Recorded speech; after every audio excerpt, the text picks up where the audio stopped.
আহমদ বিন উসমানী হানাফি, তিনি মিলাদুন নবীর উপর মাউলুদুন নবী সাল্লাল্লাহু আলাইহি সাল্লাম একটা কিতাব রচনা করেন। তারপরে আব্দুল করিম বাইজানাজি, যার বেসাল হয়েছে 1177 হিজরিতে, তিনিও মিলাদুন নবীর উপর মাউলুদুল বারাজাই তিনি একটা কিতাব রচনা করেন। ইমাম আব্দুল গনি নাবলুসি, যার বেসাল হয়েছে 1143 হিজরি, তিনিও মাউলুদ শরীফের উপর কিতাব লেখেন। শায়খ জামালউদ্দিন বিন আকিলা মক্কি আল জাহির, তিনার ইন্তেকাল হয়েছে 1130 হিজরি, তিনিও মাউলুদুন নবীর উপর কিতাব লেখেন। সুলাইমান নাজিফি রুমি, তিনি ইন্তেকাল করেছেন 1151 হিজরি, তিনিও মাউলুদ শরীফের উপর কিতাব লেখেন।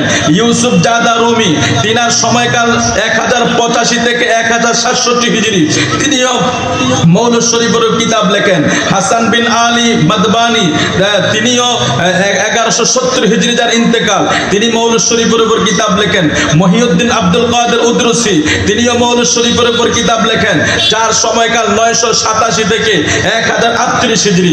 ইমাম আলী বিন ইব্রাহিম আল হালাবি, 975 থেকে 1038 হিজরি, তিনিও মাউলুদ শরীফের উপর কিতাব লেখেন। ইমাম মুহাম্মদ বিন আল্লাম সিদ্দিকি, তিনি 996 থেকে 1057 হিজরি যার সময়কাল, তিনিও মিলাদ শরীফের উপর কিতাব লেখেন। শায়খ জাইনাল আবেদিন খিলাফাতি, যার ইন্তেকাল 1130 হিজরি, তিনি মাউলুদ শরীফের উপর কিতাব লেখেন। ইমাম খতিব শরীফিনী, যার ইন্তেকাল 977 হিজরি, তিনি মিলাদ শরীফের উপর কিতাব লেখেন। আবু সানা আহমদ হানাফি, যার ইন্তেকাল 1006 হিজরি, তিনি মিলাদ শরীফের উপর কিতাব লেখেন। মোল্লা আলী কারি, যার ইন্তেকাল 1014 হিজরি, তিনিও মাউলুদ শরীফের উপর কিতাব লেখেন। ইমাম আব্দুর রউফ মানাবি, 952 থেকে 1031 হিজরি যার সময়কাল, তিনিও মাউলুদ শরীফের উপর কিতাব লেখেন। ইমাম ইবনে হাজার হাইতামি মাক্কি, 909 থেকে 973 হিজরি যার সময়কাল, তিনিও মাউলুদ শরীফের উপর কিতাব লেখেন। ইমাম জালালউদ্দিন সুয়ুতি, সবচেয়ে পরিচিত ব্যক্তি, যার তাফসীরের কিতাব এই দেশের সিলেবাসভুক্ত। ইমাম জালালউদ্দিন সুয়ুতি, যার সময়কাল ছিল 849 থেকে 911 হিজরি, তিনিও মাউলুদ শরীফের উপর কিতাব লেখেন। আয়েশা বিনতে ইউসুফ বাইয়ানা, যার ইন্তেকাল 922 হিজরি, তিনিও মাউলুদ শরীফের উপর কিতাব লেখেন। আবু বকর বিন মুহাম্মদ হালাবি, যার ইন্তেকাল 930 হিজরি, তিনিও মিলাদ শরীফের উপর কিতাব লেখেন। মোল্লা আরবুল ওয়াইস, যার ইন্তেকাল 938 হিজরি, তিনিও মাউলুদ শরীফের উপর কিতাব লেখেন। ইমাম ইবনে দিয়া আশ-শাইবানি, যার সময়কাল 846 থেকে 946 হিজরি, তিনি মাউলুদ শরীফের উপর কিতাব লেখেন। শায়খ ওমর বিন আব্দুর রহমান আল বালাবি, যার ইন্তেকাল 889 হিজরি, তিনিও মাউলুদ শরীফের উপর কিতাব লেখেন। ইমাম শামসুদ্দিন আস-সাখাবি, 831 থেকে 902 হিজরি, যার সময়কাল, তিনিও মাউলুদ শরীফের উপর কিতাব লেখেন।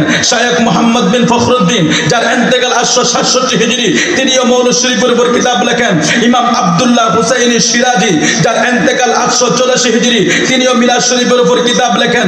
ইমাম মুহাম্মদ বিন ইয়াকুব ফারুজাবাদী, তিনি যার সময়কাল 729 থেকে 817 হিজরি, তিনি মিলাদ শরীফের উপর কিতাব লেখেন। ইমাম শামসুদ্দিন বিন নাসিরউদ্দিন দামেশকি, তিনি মিলাদ শরীফের উপর কিতাব লেখেন। সুলাইমান বারসাবি হানাফি, তিনি তুর্কি ভাষায় ওয়াসিলাতুন নাজা নামে একটা কিতাব লেখেন, এটাও মাউলুদ শরীফের উপর লেখেন। ইমাম আব্দুর রহিম বারই, যার ইন্তেকাল 803 হিজরি, তিনিও মাউলুদ শরীফের উপর কিতাব লেখেন। হাফেজ জাইনুদ্দিন ইরাকি, 725 থেকে 808 হিজরি যার সময়কাল, তিনিও মিলাদ শরীফের উপর কিতাব লেখেন। হাফেজ শামসুদ্দিন জাজাবি, বেসাল তার 606 হিজরি 60 হিজরি, তিনিও মিলাদ শরীফের উপর কিতাব লেখেন। শায়খ আবু বকর জাজাইরি, যার ইন্তেকাল 707 হিজরি, তিনিও মিলাদ শরীফের শিরোনামে কিতাব লেখেন। ইমাম কামালউদ্দিন আল আদফবি, তিনি 685 থেকে 748 হিজরি যার সময়কাল, তিনিও মিলাদ শরীফের উপর কিতাব লেখেন। আবুল আব্বাস আহমদ ইবলিসি, যার ইন্তেকাল 550 হিজরি, তিনি মিলাদ শরীফের কিতাব লেখেন। এইভাবে অনেকগুলা নাম বলতে পারবো। সর্বশেষ আরেকটা নাম আপনাদেরকে শুনিয়ে দেই, আল্লামা ইবনে জাওজি, যিনি আহলে হাদিস বলেন, জামাত বলেন, সকল গণনার আলেম ইবনে জাওজির কিতাব পড়ে, ইবনে জাওজির দিক নির্দেশনা মানে, ইবনে জাওজির তাহকিক মানে, ইবনে জাওজির ব্যাখ্যা গ্রন্থ মানে। সেই আল্লামা ইবনে জাওজি, যার নাম আব্দুর আব্দুর রহমান বিন আলী বিন মোহাম্মদ বিন আলী বিন আব্দুল্লাহ বিন হামাদি কুরাইশি হাম্বলি জামালউদ্দিন গুণবাচক নামে সবাই তাকে চেনেন। তিনি 510 হিজরি সালে বাগদাদ নগরীতে জন্মগ্রহণ করেন। সেখানে 597 হিজরিতে যার ইন্তেকাল হয়। তিনি মৌলুদ শরীফের উপর কিতাব লেখেন, বায়ানুল মিলাদুন নবুয়্যা সাল্লাল্লাহু আলাইহি ওয়াসাল্লাম, মাউলুদুল উরুস। দুটা কিতাব উনি মিলাদুন নবীর উপর রচনা করেন। আরেকটু জোরে বলুন সুবহানাল্লাহ। এভাবে আমার কাছে প্রায় 154 জন বিশিষ্ট ব্যক্তির লিস্টে আছে।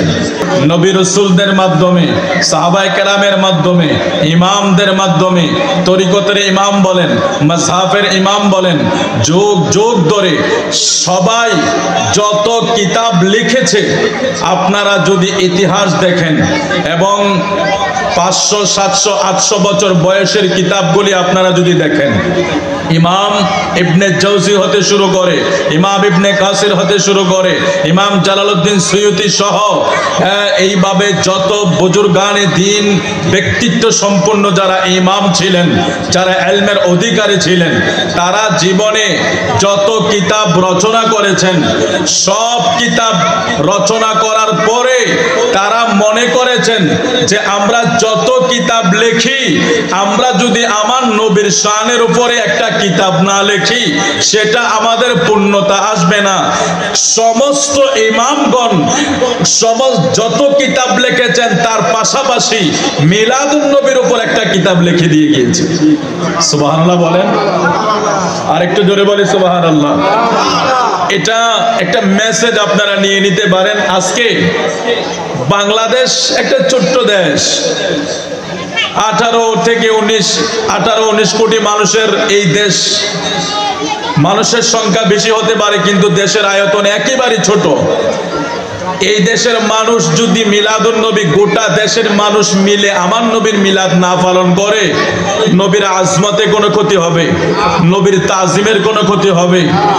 বিশ্বের প্রায় 52টা দেশের উপরে জশ্নে জুলুস ঈদে মিলাদুন নবী পালন করা হয়। একটু জোরে বলি আল্লাহু আকবার, আরো জোরে বলি আল্লাহু আকবার। আপনি দেখেন আজকে 1446 হিজরিতে এসে আমরা মিলাদুন নবীর দলিল দেওয়া, এটা আমরা প্রয়োজন মনে করি না। কারণ মিলাদুন নবী পালন করতে হলে 1 নাম্বার তাকদীরের প্রয়োজন, 2 নাম্বার ইশকের প্রয়োজন, ঠিক কিনা বলেন? আমার নবীকে আপনি আকল দিয়ে যদি চিন্তা করেন, আপনি দেখবেন নবী আপনার মতন বাজারে গেছে, খাইছে, ঘুমাইছে, বা সংসার করছে, সন্তান ছিল, এই সেই ছিল। এটা হবে আপনার আকলের চিন্তাধারা।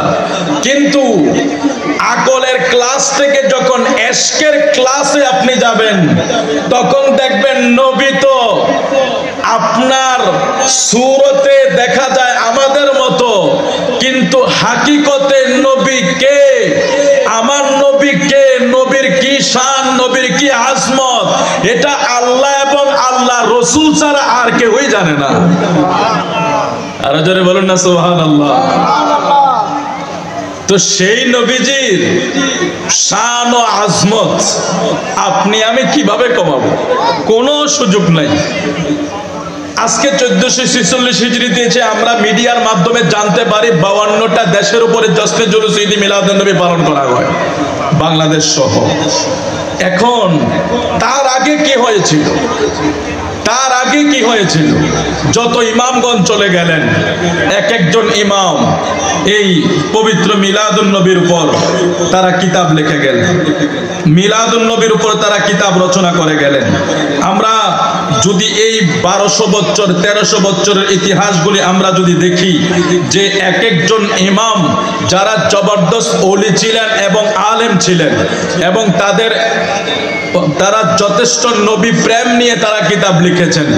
সমস্ত ইমামগুলি আপনার 500 হিজরি, 1100 হিজরি থেকে 1174 হিজরি আহমদ বিন উসমান হানাফি তিনি মিলাদুন নবীর উপর মাউলুদুন নবী সাল্লাল্লাহু আলাইহি সাল্লাম একটা কিতাব রচনা করেন। তারপরে আব্দুল করিম বাইজানাজি, যার বেসাল হয়েছে 1177 হিজরিতে, তিনিও মিলাদুন নবীর উপর মাউলুদুল বারাজাই তিনি একটা কিতাব রচনা করেন। ইমাম আব্দুল গনি নাবলুসি, যার বেসাল হয়েছে 1143 হিজরি, তিনিও মাউলুদ শরীফের উপর কিতাব লেখেন। শায়খ জামালউদ্দিন বিন আকিলা মক্কি আল জাহির, তিনার ইন্তেকাল হয়েছে 1130 হিজরি, তিনিও মাউলুদুন নবীর উপর কিতাব লেখেন। সুলাইমান নাজিফি রুমি, তিনি ইন্তেকাল করেছেন 1151 হিজরি, তিনিও মাউলুদ শরীফের উপর কিতাব লেখেন। ইউসুফ জাদা রুমি, তিনার সময়কাল 1085 থেকে 1067 হিজরি, তিনিও মাউলুদ শরীফের উপর কিতাব লেখেন। হাসান বিন আলী মাদবানি, তিনিও 1170 হিজরি যার ইন্তেকাল, তিনি মাউলুদ শরীফের উপর কিতাব লেখেন। মহিউদ্দিন আব্দুল কাদের উদ্রুসি, তিনিও মাউলুদ শরীফের উপর কিতাব লেখেন, যার সময়কাল 987 থেকে 1038 হিজরি। ইমাম আলী বিন ইব্রাহিম আল হালাবি 975 থেকে 1038 হিজরি, তিনিও মাউলুদ শরীফের উপর কিতাব লেখেন। ইমাম মুহাম্মদ বিন আল্লাম সিদ্দিকি, তিনি 996 থেকে 1057 হিজরি যার সময়কাল, তিনিও মিলাদ শরীফের উপর কিতাব লেখেন। শায়খ জাইনাল আবেদিন খিলাফাতি, যার ইন্তেকাল 1130 হিজরি, তিনি মাউলুদ শরীফের উপর কিতাব লেখেন। ইমাম খতিব শরীফিনী, যার ইন্তেকাল 977 হিজরি, তিনি মিলাদ শরীফের উপর কিতাব লেখেন। আবু সানা আহমদ হানাফি, যার ইন্তেকাল 1006 হিজরি, তিনি মিলাদ শরীফের উপর কিতাব লেখেন।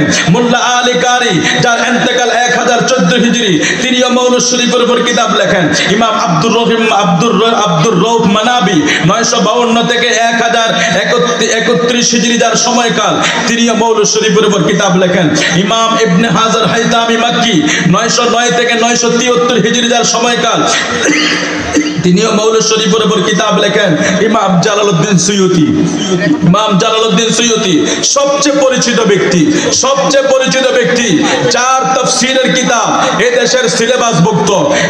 ইমাম জালালউদ্দিন সুয়ুতি, যার সময়কাল ছিল 849 থেকে 911 হিজরি, তিনিও মাউলুদ শরীফের উপর কিতাব লেখেন। আয়েশা বিনতে ইউসুফ বাইয়ানা, যার ইন্তেকাল 922 হিজরি, তিনিও মাউলুদ শরীফের উপর কিতাব লেখেন। আবু বকর বিন মুহাম্মদ হালাবি, যার ইন্তেকাল 930 হিজরি, তিনিও মিলাদ শরীফের উপর কিতাব লেখেন। মোল্লা আরবুল ওয়াইস, যার ইন্তেকাল 938 হিজরি, তিনিও মাউলুদ শরীফের উপর কিতাব লেখেন। ইমাম ইবনে দিয়া আশ-শাইবানি, যার সময়কাল 846 থেকে 946 হিজরি, তিনি মাউলুদ শরীফের উপর কিতাব লেখেন। শায়খ ওমর বিন আব্দুর রহমান আল বালাবি, যার ইন্তেকাল 889 হিজরি, তিনিও মাউলুদ শরীফের উপর কিতাব লেখেন। ইমাম শামসুদ্দিন আস-সাখাবি 831 থেকে 902 হিজরি, যার সময়কাল, তিনিও মাউলুদ শরীফের উপর কিতাব লেখেন। শায়খ মুহাম্মদ বিন ফখরুদ্দিন, যার ইন্তেকাল 867 হিজরি, তিনিও মাউলুদ শরীফের উপর কিতাব লেখেন। ইমাম আব্দুল্লাহ হুসাইনি সিরাজি, যার ইন্তেকাল 884 হিজরি, তিনিও মিলাদ শরীফের উপর কিতাব লেখেন। ইমাম মুহাম্মদ বিন ইয়াকুব ফারুজাবাদী, তিনি যার সময়কাল 729 থেকে 817 হিজরি, তিনি মিলাদ শরীফের উপর কিতাব লেখেন। ইমাম শামসুদ্দিন বিন নাসিরউদ্দিন দামেশকি, তিনি মিলাদ শরীফের উপর কিতাব লেখেন। সুলাইমান বারসাবি হানাফি, তিনি তুর্কি ভাষায় ওয়াসিলাতুন নাজা নামে একটা কিতাব লেখেন, এটাও মাউলুদ শরীফের উপর লেখেন। ইমাম আব্দুর রহিম বারই, যার ইন্তেকাল 803 হিজরি, তিনিও মাউলুদ শরীফের উপর কিতাব লেখেন। হাফেজ জাইনুদ্দিন ইরাকি 725 থেকে 808 হিজরি যার সময়কাল, তিনিও মিলাদ শরীফের উপর কিতাব লেখেন। হাফেজ শামসুদ্দিন জাজাবি, বেসাল তার 606 হিজরি 60 হিজরি, তিনিও মিলাদ শরীফের উপর কিতাব লেখেন। শায়খ আবু বকর জাজাইরি, যার ইন্তেকাল 707 হিজরি, তিনিও মিলাদ শরীফের শিরোনামে কিতাব লেখেন। ইমাম কামালউদ্দিন আল আদফবি, তিনি 685 থেকে 748 হিজরি যার সময়কাল, তিনিও মিলাদ শরীফের উপর কিতাব লেখেন। আবুল আব্বাস আহমদ ইবলিসি, যার ইন্তেকাল 550 হিজরি, তিনি মিলাদ শরীফের কিতাব লেখেন। এইভাবে অনেকগুলা নাম বলতে পারবো। সর্বশেষ আরেকটা নাম আপনাদেরকে শুনিয়ে দেই, আল্লামা ইবনে জাওজি, যিনি আহলে হাদিস বলেন, জামাত বলেন, সকল গণনার আলেম ইবনে জাওজির কিতাব পড়ে, ইবনে জাওজির দিক নির্দেশনা মানে, ইবনে জাওজির তাহকিক মানে, ইবনে জাওজির ব্যাখ্যা গ্রন্থ মানে। সেই আল্লামা ইবনে জাওজি, যার নাম আব্দুর রহমান বিন আলী বিন মোহাম্মদ বিন আলী বিন আব্দুল্লাহ বিন হামাদি কুরাইশি হাম্বলি জামালউদ্দিন গুণবাচক নামে সবাই তাকে চেনেন। তিনি 510 হিজরি সালে বাগদাদ নগরীতে জন্মগ্রহণ করেন। সেখানে 597 হিজরিতে যার ইন্তেকাল হয়। তিনি মৌলুদ শরীফের উপর কিতাব লেখেন, বায়ানুল মিলাদুন নবুয়্যা সাল্লাল্লাহু আলাইহি ওয়াসাল্লাম, মাউলুদুল উরুস। দুটা কিতাব উনি মিলাদুন নবীর উপর রচনা করেন। আরেকটু জোরে বলুন সুবহানাল্লাহ। এভাবে আমার কাছে প্রায় 154 জন বিশিষ্ট ব্যক্তির লিস্টে আছে। আচ্ছা, 1446 হিজরিতে আমাদেরকে বেদাত বলার আগে ইবনে জৌজিকে তো আগে বেদাত বলতে হবে। আপনাদের কাছে মেসেজ এটাই আপনারা দিতে চাচ্ছি যে আমরা ঝগড়া চাই না, আপনারা কিতাব মোতালা করুন, পড়াশোনা করুন। কিছুদিন আগে দেখলাম আমার এক মৌলবী মিলাদুন নবীর এক হাদিস পড়ে মিলাদুন নবীকে জাল প্রমাণ করার জন্য সে হাদিস তেলাওয়াত করেছে। তো এমন ভাবে হাদিস তেলাওয়াত করেছে মিথ্যা প্রমাণ করার জন্য। আপনারা বুঝবেন, রাবি বলা হয় বর্ণনাকারীকে, মানে আমার রসুল থেকে অমুক সাহাবী পেয়েছে, সাহাবী থেকে অমুক সাহাবী পেয়েছে, অমুক থেকে অমুকে, অমুক থেকে অমুকে, এটাকে রাবি বলা হয়। বর্ণনাকারী একজনের পর আরেকজন বর্ণনা করেছে। ওই মৌলভী সাহেব মিলাদুন নবীকে মিথ্যা প্রমাণ করার জন্য হাদিসের ভিতরে এক রাবিকে বাদ দিয়ে দিয়েছে, মানে হাদিসের এক বর্ণনাকারীকে বাদ দিয়ে দিয়েছে যাতে মানুষকে বুঝাইতে পারে হাদিস মিথ্যা। এটা সহি না, নাউজুবিল্লাহ বলেন। তো আমরা এতটুক মেসেজ জাতিকে দিতে চাই যে আপনারা কিতাব পড়েন। আমি বেশি না, মনে হয় 10-15টা নাম আপনাদের কাছে পড়েছি। এরকম আমার কাছে 154 জন ইমামের লিস্টই আছে যাদের কিতাবের বয়স 500 বছর, 700 বছর, 800 বছর, 1000 বছর, 1200-1300 বছর। আপনারা 1446 হিজরিতে এসে ফতোয়া বসাইবেন মিলাদুন নবীর ব্যাপারে। তো বসাইলে আগে ইবনে জৌজির ব্যাপারে বসান, বেদাতি ট্যাগ লাগাইলে আগে ইমাম ইবনে কাসিরকে লাগান, ইমাম জালালউদ্দিন সুয়ুতিকে লাগান, ইমাম ইবনে জৌজিকে লাগান। তারপরে যত বড় বড় ইমাম ছিলেন যাদের পায়ের ধুলার সমানও আপনারা হবেন না, যারা 500, 700, 800, 1000 বছর আগে এই কিতাবগুলি রচনা করে গেছেন, আপনারা আগে তাদেরকে বেদাত বলুন। না হয় মেনে নেন, কিতাব মোতালা করুন, আর না হয় আপনি আগে আপনার পূর্বপুরুষদেরকে বেদাতি বলুন। এই মিলাদুন নবী, আমি এই জন্য কথাটা এনেছি, এটা বড় নিয়ামতি মাহফিল যা যুগ যুগ ধরে সবাই করেছে। সুবহানাল্লাহ। বড় নিয়ামতি মাহফিল যুগ যুগ ধরে সকল ইমামরা করেছে। আব্দুল হক মুহাদ্দিস দেহলভী সব এই পর্যন্ত এই 12তম মুহাদ্দিসের যিনি সবচেয়ে বড় হাদিস বিশারদ, যাকে না মানলে আপনি মুহাদ্দিস হতে পারবেন না, শাহ আব্দুল হক মুহাদ্দিস দেহলভী, শাহ ওলিউল্লাহ মুহাদ্দিস দেহলভী সহ সবাই মিলাদুন নবীর উপর বরকত হাসিল করেছেন। আর আমার দেশের কানা মৌলবীরা কয় ফায়না বলে। তো ওই ফায়না থেকে আমি একটা কথা বলি, সেটা হলো 1 নাম্বার আপনার তাকদীরের প্রয়োজন, 2 নাম্বার আপনার ইশকের প্রয়োজন। আছে না নাই বলুন? আচ্ছা, তাকদীরে না থাকলে কোনো কিছু করা সম্ভব?